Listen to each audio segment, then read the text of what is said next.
About 6 months ago, Honda presents the 5th generation of their compact SUV called CR-V. Today we're going to drive exactly that car, but ours is featuring a very innovative powertrain. The front of the Honda CR-V is dominated by the curved front bumper and the white chrome elements. This connects the LED headlamps, which come as standard to create the distinctive Honda family face. To improve aerodynamics, the CR-V has an active grille below the Honda logo. It opens and closes automatically depending on the coolant and oil temperature. Compared to its predecessor, the wheelbase of the 4.6-meter-long CR-V has grown by 30 mm. Thanks to the now shorter overhangs and the standard 18-inch alloy wheels, the compact SUV looks very solid from the side. The slim A-pillars and the high shoulder line also supports the dynamic impression. The LED taillights, which are pulled far up, are reminiscent of the design of the Volvo brand. But thanks to a white chrome element and the dominant curved line below the taillights, the CR-V also has its very own look here. The Honda CR-V is featuring a hybrid system, which I would say it's not a typical hybrid, because in this case you have a combustion engine which is powering a generator, and that then powers a standard E-engine. I think that doesn't really sound quite feasible, but I have Mr. Yamamoto from Honda here, and I have a question. Why are you doing it that way? Well, the secret of the IMMD, the Intelligent Multi-Mode Drive hybrid system, is that we can actually operate the combustion engine in a different point and also decoupled from the actual driving situation. Normally, with conventional cars, basically the driving speed determines the actual operation point of the combustion engine. But since we have decoupled the engine from the wheels, we can actually operate the engine in its most fuel-efficient area, and that's the secret behind. I saw that you have a clutch in the system, which on one point, wherever, is really closing the connection between the combustion engine and the wheels. Why is that in there? There is a certain driving situation, which is around 80 to 100 kilometers an hour, where actually the efficiency of the combustion engine is best if we directly connect the combustion engine with the wheel. And that's what the system actually calculates in background in order to choose the best option, the best driving mode. And in that particular situation, it is best to actually directly connect the engine with the wheels. And when we talk about saving fuel, what is the amount we're talking about, let's say, per 100 kilometers driven? So under realistic driving condition, we expect to have a fuel consumption benefit of around 20 to 30% compared to conventional drivetrains. So, and now we're going to hit the road and see if that really works out. Within the hybrid of the Honda CR-V system, our 145 horsepower 2-liter petrol engine is powering a generator. The generated electric energy is then delivered directly to a 184 horsepower electric motor, which drives the wheels. Due to the design, there are 3 different operation modes for the hybrid. In electric mode, the CR-V is driven exclusively by the electric motor. This draws its energy from a lithium-ion battery. However, the purely electric range of the SUV is only 2 kilometers. In hybrid mode, the gasoline engine is used together with the generator as an energy source for the electric motor. Excessive energy is used to charge the battery. The engine drive is the most efficient mode at higher speeds of about 80 to 100 km per hour. Here a clutch is connecting the gasoline engine directly to the wheels.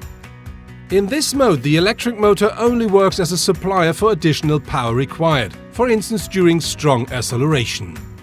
The Intelligent Multi-Mode Drive System, or IMMD, decides automatically which mode is optimal in the respective driving situation. So, for example, at lower speeds around 60 km per hour, over half the time the electric mode could be used. At higher speeds around 100 km per hour, this mode is still used for about 1/3 of the time.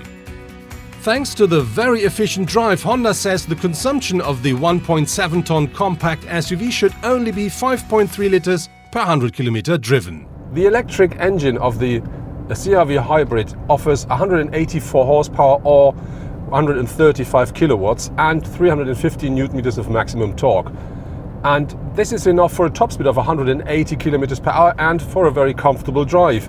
But I think you really can't drive the car sporty if you want, because even if you try to use the sport mode, the car always feels, let's say, a bit indirect regarding to what you do with the pedal and how the car reacts. It always doesn't feel like it really interacts quickly. And so I think it is very nice if you want to have a comfortable drive through the countryside or driving on the motorway. But if you want to really feel the car, that doesn't work for me with this hybrid system. But on the other hand, regarding to the fuel consumption, that really is a completely different game, because we used less than 6 liters per 100 kilometer driven with that car while driving through the countryside. And then we went on the motorway and we drove 120 kilometers per hour there, and then the consumption only increases up to 6.3 liters per 100 kilometer driven. And that, I think, really is a very nice number. The interior of the CR-V hybrid really looks fresh and modern. We do have, for instance, a 7-inch screen here inside of the cockpit, and that offers the most important driving information, and that is framed by the information about the battery and about the fuel left. You can choose different modes with that display. For instance, you can have more information regarding to the sat-nav, or you can choose a little bit of help if you want to drive very efficient. On top of this, the car offers a head-up display, and we do have a nice touchscreen here at the center console as well, where you can, for instance, work with the sat-nav, or you can work with the radio. And very important, of course, you can connect your mobile devices via Bluetooth or with Android Auto or Apple CarPlay. The biggest difference between the hybrid and the standard CR-V here at the interior is for sure the center console, because we do not have a gear shift knob anymore. We just have buttons here. D for drive, P for parking, and R for reverse. And very important, that works absolutely easy and very precise. The materials and the craftsmanship of the CR-V, I think here at the interior, they're absolutely fine. We do find loads of soft touch materials. Yes, of course, we do find some plastic as well, but we do find leather and something which looks like metal. So overall, really nice. Something I don't like so much is the armrest here, because the position is fine, but if you put your elbow on it, you can really feel the edges and the corners, because it's not enough upholstery on top of it. So it should be a bit more comfortable, I think. But on the other hand, this armrest, or let's say the storage beneath it, is one of the big pluses of the car, because that's completely flexible. So you can really adjust it the way you want. You want to put something big at the front, that works. You want to put something big in the rear, that works. Or you want to just put something on top, that works as well. So that really is very, very flexible. Compared to its predecessor, the trunk of the CR-V has grown significantly. And even the hybrid version, with the batteries built into the loading floor, offers 497 liters of luggage space with the rear seats up. If you fold the rear seats down, a 1,694-liter luggage compartment with a completely flat loading floor is created. The space the CR-V hybrid offers really is absolutely nice. So me as a tall person, I can very comfortably sit in my pilot seat here, and I can adjust the steering wheel very nicely and can pull it really towards to me. So I have a perfect position in that car.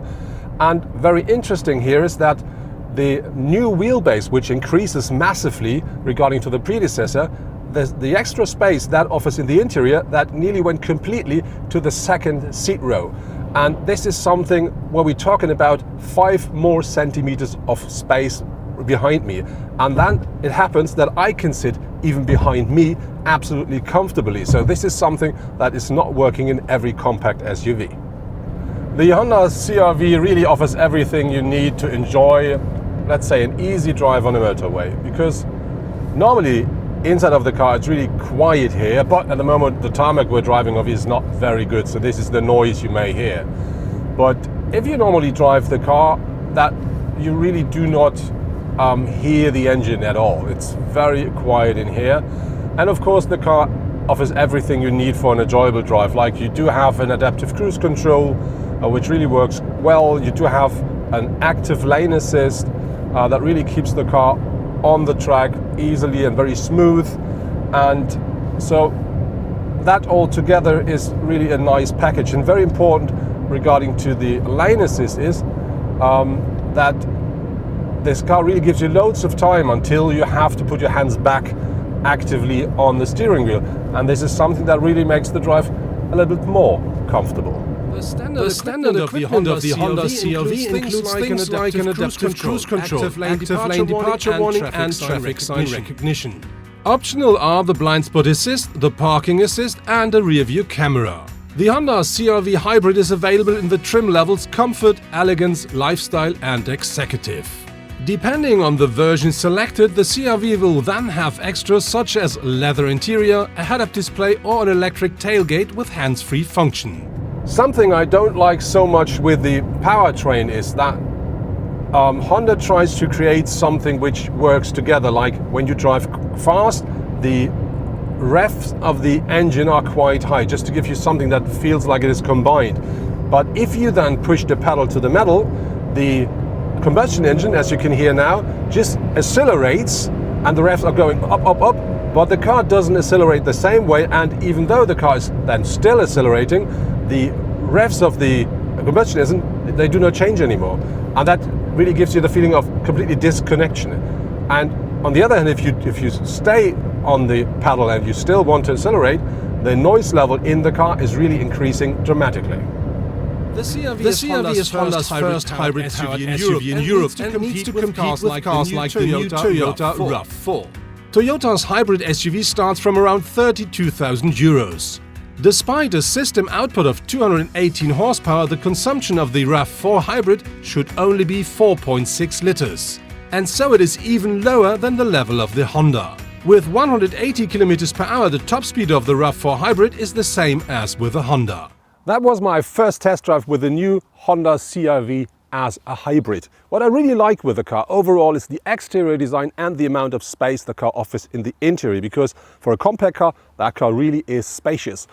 What is a bit, let's say, difficult for me is the powertrain, only because of the drive, because it always feels like very indirect, very, I think, extra smooth.